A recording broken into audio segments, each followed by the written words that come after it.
नमस्कार साथियों, स्वागत है आप सभी का एकलव्य पीसीएस की डेली करंट सीरीज़ में। और मैं निशित मिश्रा आज आपके लिए लेकर के आया हूँ 21 अप्रैल के 10 महत्वपूर्ण प्रश्न जो कि करंट अफेयर से जुड़े हुए हैं। इसमें कुछ जीके के सवाल आपको मिल सकते हैं। अच्छा, तो ये जो पीडीएफ है ये आपको मिल सकती है एकलव्य पीसीएस के टेलीग्राम चैनल पर, है ना। आप टेलीग्राम चैनल पर जाकर सर्च कीजिए एकलव्य पीसीएस, वहाँ आपको हमारा ग्रुप मिलेगा। उस ग्रुप को ज्वाइन कर लीजिए क्योंकि उसी ग्रुप पर ये फ्री पीडीएफ उपलब्ध कराई जाती है। चलिए ठीक है, तो बिना किसी देरी के यहाँ पर पहला सवाल शुरू करते हैं।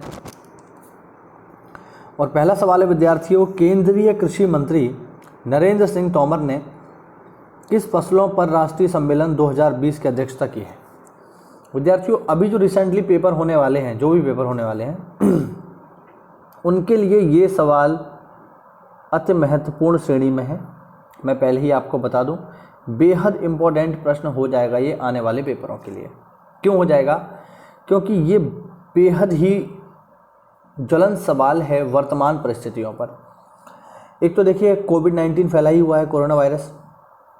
ऐसे में सारी चीज़ें जो हैं बड़ा मुश्किल में हैं, इवन खेती भी। तो ऐसे में नरेंद्र सिंह तोमर ने ये बोला है कि अभी जो फसलें हैं उन पर किस तरीके की रणनीति बनाई जाए, है ना। तो किन फसलों पर राष्ट्रीय सम्मेलन 2020 की अध्यक्षता की है केंद्रीय मंत्री नरेंद्र सिंह तोमर ने। ऑप्शन है जायद, रबी, खरीफ और किसर। अब देखिए, यहाँ पर हम ये जान लें कि ये रबी की फसलें क्या होती हैं, जायद की फसलें क्या होती हैं और खरीफ की फसलें क्या होती हैं। अगर हमने इसको जान लिया तो हमें पता चल जाएगा कि इसका जवाब क्या है। तो देखो भैया, अभी के मौसम से शुरू करते हैं। अभी जो फसलें हैं वो खरीफ की हैं, ठीक है ना। खरीफ की फसलें जो है जून जुलाई में बोई जाती हैं तथा अक्टूबर नवंबर में काट ली जाती हैं। बात करें रबी की फसलों की, तो रबी की फसलें अक्टूबर नवंबर में बोई जाएंगी, ठीक है, तथा मार्च अप्रैल में काट ली जाएंगी, ठीक है। मार्च और अप्रैल में इनको काट लिया जाएगा। बात करें जायद की, तो ये जो है मार्च अप्रैल में बोई जाती हैं तथा जून जुलाई में काट ली जाती है। तो ये आपको पता चल गया कि कौन सी फसल कब बोई जाती है, ठीक है। अभी जो मौसम है, तो आप देख पा रहे होंगे, अभी जो मौसम है वो खरीफ का है। तो खरीफ की फसलों पर राष्ट्रीय सम्मेलन 2020 की अध्यक्षता की है कृषि मंत्री नरेंद्र सिंह तोमर ने। यदि हम खरीफ फसलों की बात करें, कौन कौन सी फसलें इसमें आती हैं, तो चावल, ज्वार, बाजरा, मक्का, तिल, मूंगफली, उड़द, कपास, रागी, सोयाबीन, ये सारी की सारी खरीफ की फसलें हैं, ठीक है ना। और अभी इन्हीं का सीज़न चल रहा है, तो इन्हीं के बेहतर ढंग से इनका परिसंचरण करने के लिए, इनका संचालन करने के लिए किस तरीके से इन फसलों को ढंग से जो है इनकी बुआई की जाए, इनका ध्यान रखा जाए, इससे इस आपातकालीन स्थिति में भी ढंग से उत्पादन हो सके, इसलिए बैठक की है नरेंद्र सिंह तोमर ने, ठीक है। आप देख सकते हैं यहाँ पर लिखा हुआ है, केंद्रीय कृषि और कल्याण मंत्री नरेंद्र सिंह तोमर ने खरीफ फसलें 2020 पर राष्ट्रीय सम्मेलन की अध्यक्षता की। उन्होंने कहा कि सभी राज्यों को खरीफ लक्ष्य को प्राप्त करना चाहिए, साथ ही किसानों की आय को दोगुना करने का भी लक्ष्य रखना चाहिए, ठीक है। ये कहा है नरेंद्र तोमर जी ने। चलिए अगला प्रश्न देखें। विदेश मंत्रालय ने किस देश की सरकार की तरफ से भारतीयों के लिए आपातकालीन प्रमाण पत्र पर लगने वाले शुल्क को माफ़ कर दिया है, ठीक है। यानी किस देश की सरकार की तरफ से भारतीयों के लिए लगने वाले आपातकालीन प्रमाण पत्र पर जो शुल्क लगता था उसको माफ़ कर दिया है, ठीक है। तो मैं आपको बता दूं, इसका जो सही जवाब है विद्यार्थियों वो है कुवैत, ठीक है ना, कुवैत, ठीक है। भारत सरकार ने ये कहा है कि हमारे जो भारतीय कुवैत में रह रहे हैं तो उनको हमारी तरफ से जो आपातकालीन प्रमाण पत्र दिया जाता है किसी भी कार्य को करने के लिए आने अथवा जाने हेतु, उस पर जो शुल्क लगता है उसे हम अब माफ़ कर रहे हैं, ठीक है ना। तो कुवैत सरकार की ओर से ये जो प्रयास किया गया, क्यों किया गया? क्योंकि कुवैत ने कुछ दिन पहले हमसे सहायता मांगी थी कोरोना वायरस से लड़ने के लिए, है ना। तो हमने बाकायदा अपनी मेडिकल टीम वहाँ पर भेजी और उनको हम सहायता उपलब्ध करवा रहे हैं। अकेले कुवैत कोई नहीं, हम मॉरिशस, सेशल्स, इन सभी देशों को भी सहायता उपलब्ध करवा रहे हैं। तो ये इसका सही जवाब है ना, कि विदेश मंत्रालय ने किस देश की सरकार की तरफ से भारतीयों के लिए आपातकालीन प्रमाण पत्र पर लगने वाले शुल्क को माफ कर दिया है? तो वो देश है विद्यार्थियों कुवैत। ध्यान रखेंगे हम इसको, ठीक है। आप देख सकते हैं ये इसकी व्याख्या है। भारत के विदेश मंत्रालय ने हाल ही में कुवैत सरकार की तरफ से कोरोना वायरस की वजह से घोषित माफ़ी के तहत कवर हुए भारतीयों के लिए आपातकालीन प्रमाण पत्र पर लगने वाले शुल्क को माफ़ कर दिया है, जिससे करीब 25,000 भारतीयों को लाभ होगा।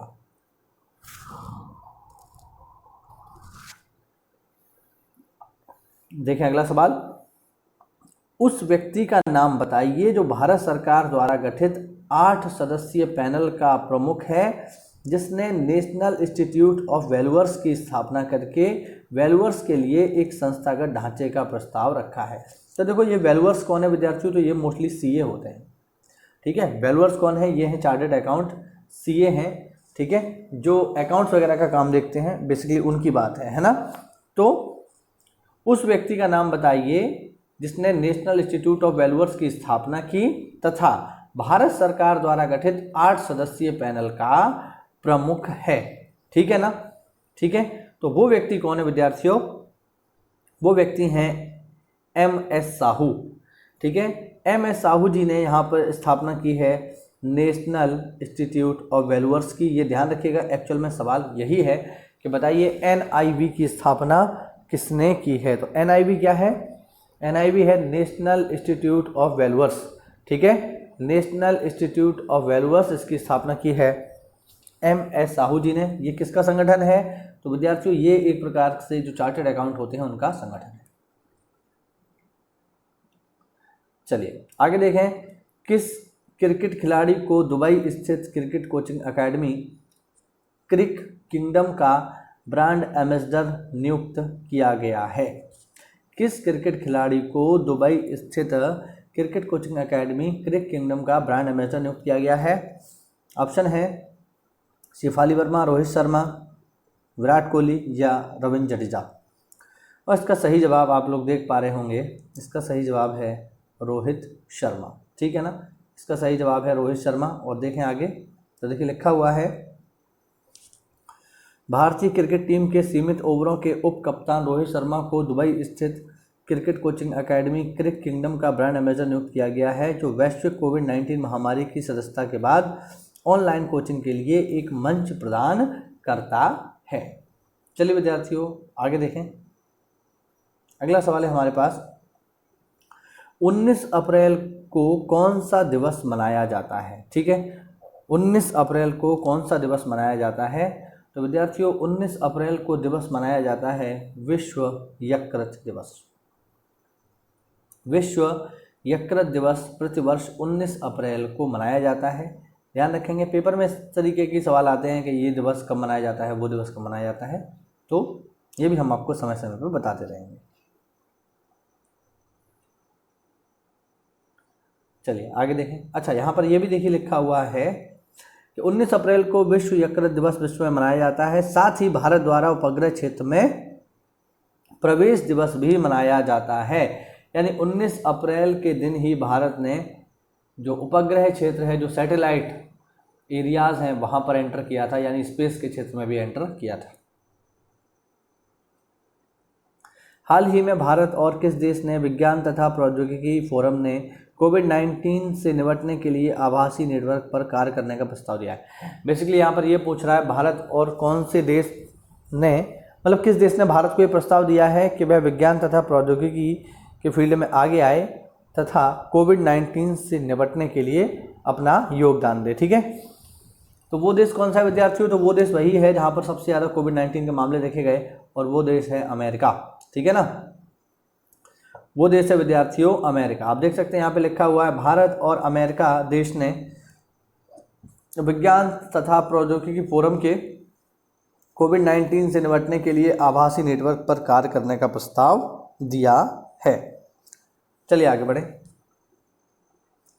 पर्यावरण मंत्रालय ने विभिन्न दवाओं की उपलब्धता तथा उत्पादन को बढ़ाने के लिए किस पर्यावरण प्रभाव आकलन अधिसूचना में संशोधन कर दिया है? पर्यावरण प्रभाव आकलन अधिसूचना 2002, पर्यावरण प्रभाव आकलन अधिसूचना 2005, पर्यावरण प्रभाव आकलन अधिसूचना 2006 तथा पर्यावरण आकलन अधिसूचना 2009। तो विद्यार्थियों, इसका जो सही जवाब है आप लोग देख पा रहे होंगे वो है पर्यावरण प्रभाव आकलन अधिसूचना 2006। ठीक है ना। ये अब देखिए ये क्या है, तो पर्यावरण प्रभाव आकलन अधिसूचना एक ऐसी अधिसूचना है जो कि इस बारे में हमें बताती है कि विभिन्न चीज़ों का हमारे पर्यावरण पर क्या प्रभाव पड़ता है। ठीक है ना। हमारे जैविक तथा अजैविक पर्यावरण पर क्या प्रभाव पड़ता है विभिन्न चीज़ों का, इसके बारे में हमें जानकारी उपलब्ध करवाती है ये अधिसूचना। और हाल ही में विभिन्न दवाओं की जांच करने हेतु इस अधिसूचना में संशोधन कर दिया गया है। तो ये बहुत ही महत्वपूर्ण सवाल है विद्यार्थियों, है ना। इंपॉर्टेंट श्रेणी का सवाल है, तो मैं इसे टिक कर देता हूँ, आप लोग इसको ध्यान रखना। ठीक है, ठीक है, कि कौन से पर्यावरण प्रभाव आकलन अधिसूचना में संशोधन कर दिया गया है कोविड-19 के दौरान? तो पर्यावरण प्रभाव आकलन अधिसूचना 2006। अगला सवाल देखें, उन दुकानों का क्या नाम है जिसे सरकार ने पीपीपी मॉडल, अब देखिए पीपीपी मॉडल क्या होता है, ये होता है पब्लिक प्राइवेट पार्टनरशिप। ठीक है ना। पीपीपी मॉडल का फुल फॉर्म क्या है? पब्लिक प्राइवेट पार्टनरशिप, यानी एक ऐसी पार्टनरशिप जिसमें प्राइवेट कंपनियां तथा सरकार दोनों साथ मिलकर काम करती हैं। तो उन दुकानों का क्या नाम है जिसे सरकार ने पीपीपी मॉडल के तहत लॉकडाउन के दौरान निर्धारित किया है? बेहद ही महत्वपूर्ण सवाल है विद्यार्थियों। लॉकडाउन में गवर्नमेंट जो भी कर रही है, चाहे आरोग्य सेतु ऐप हो, चाहे किसान रथ ऐप हो, चाहे ये दुकानें हों, ठीक है ना, ये बेहद ही इंपॉर्टेंट है और पेपर में सीधे सीधे पूछी जा सकती हैं आप लोगों से। ऑप्शन है दीदी भंडार, जन भंडार, किराना स्टोर या सुरक्षा भंडार। जिसका जो जवाब है विद्यार्थियों वो है सुरक्षा भंडार। आप देख पाएंगे, विस्तारित लॉकडाउन के दौरान भारतीय नागरिकों को दैनिक आवश्यक वस्तुएं प्रदान करने के लिए सरकार सार्वजनिक निजी भागीदारी, जो मैंने आपको बताया PPP model, private public partnership, ठीक है ना, के माध्यम से पूरे भारत में सुरक्षा स्टोर के जरिए 20 लाख खुदरा दुकानों की स्थापना करेगी। ठीक है, ध्यान रखना, ये दुकानें को क्या कहलाएंगी? सुरक्षा भंडार। चलिए आगे देखें। आगे सवाल है, अमेरिका के राष्ट्रपति ने अमेरिकी किसानों के लिए कितने अरब डॉलर का राहत पैकेज की घोषणा की है? तो जैसा कि मैंने बताया कि अमेरिका बहुत ज़्यादा प्रभावित है इस कोविड-19 बीमारी से, बहुत ही ज़्यादा प्रभावित है। मतलब सबसे ज़्यादा मौतें अगर देखा जाए तो जो डाटा आ रहा है वो अमेरिका का ही आ रहा है। हालांकि अमेरिका इसकी पुष्टि नहीं करता है, अमेरिका कहता है नहीं ये डाटा जो है सही नहीं है, झूठा डाटा है, लेकिन फिर भी अगर देखा जाए तो अभी तक तो अमेरिका ही है। तो अगर बात करें अमेरिका की, तो अमेरिका ने अपने किसानों के लिए 19 अरब डॉलर का राहत पैकेज जो है सैंक्शन किया है। काफ़ी बड़ा अमाउंट है ये, आप देख सकते हैं।